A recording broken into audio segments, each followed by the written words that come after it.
ദുർലക്ഷ്മിയുടെ കഥ നിങ്ങൾക്കറിയാമോ?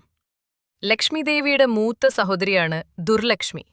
ദുർലക്ഷ്മിയെ അലക്ഷ്മി എന്നും വിളിക്കാറുണ്ട്. ഐശ്വര്യത്തിന്റെയും സമ്പൽ സമൃദ്ധിയുടെയും ദേവിയാണ് ലക്ഷ്മി. ദുരിതങ്ങളുടെയും ദാരിദ്ര്യത്തിന്റെയും ദേവിയാണ് ദുർലക്ഷ്മി. കഥകളിൽ ഇവർ സഹോദരിമാരാണെങ്കിലും സ്വഭാവത്തിൽ വിപരീതങ്ങളാണ്.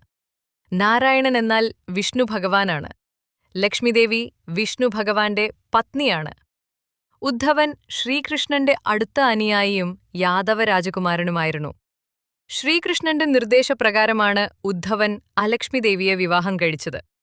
എന്നാൽ അലക്ഷ്മിദേവിയുടെ സ്വഭാവം ഉദ്ധവന് ഇഷ്ടപ്പെട്ടില്ല. അതിനാൽ അലക്ഷ്മിദേവി ഉദ്ധവനെ ഉപേക്ഷിച്ചുപോയി. ഉദ്ധവനെ ഉപേക്ഷിച്ചുപോയ അലക്ഷ്മിദേവി പിന്നീട് എവിടേക്കാണ് പോയതെന്ന് വ്യക്തമായി പറയുന്ന കഥകളൊന്നുമില്ല.